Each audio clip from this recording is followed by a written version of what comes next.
sa first class ko. Eto na. Nathan, dalian mo eh. Oh my Akin God. na. O, check niyo yung mga gamit ninyo. Baka may nakalimutan kayo. Come on, Ha? let's go! Let's go! Eto na, wait. Ano na naman? Ate Melody, Ano? yung phone ko po nawawala. Oh my God! Sige, nakita ko yun nandun sa dining. Nathan! Kunin ko muna. O, ito, sandali lang. Kunin ko lang.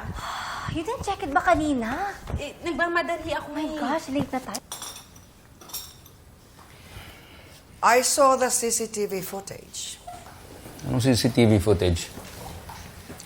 Why were you dancing with that maid? Oh, pati ba naman kaya, ma? Okay, let me guess. Nag-usap kayo ni Lorraine. Anak, presidente ka na. Hindi mo na kailangan ng melody na yan para bumango lang pangalan mo.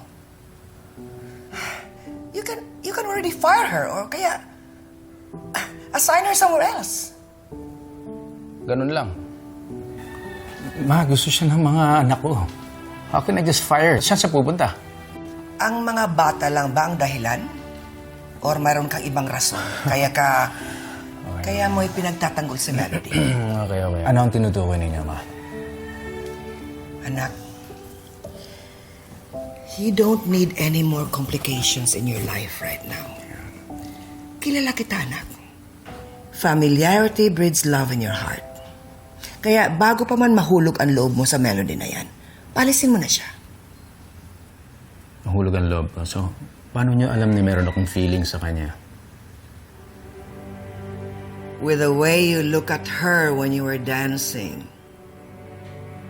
Ma, nasa politika tayo. Sa meeting de avance, yung mga botante natin.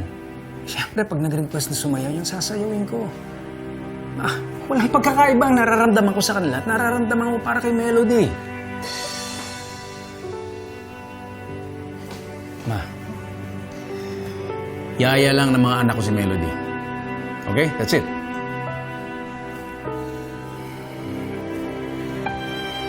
Alright. Ano ngayon, anak? Si Melody, yaya lang siya ng mga anak ko. Huwag niyong lalagyan ng laman.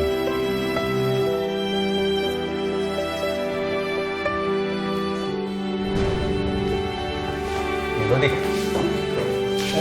Huwag mong sabihin na susundan mo pa siya. Hindi ba kasasabi mo lang, yaya lang siya ng mga anak mo? Or you were lying to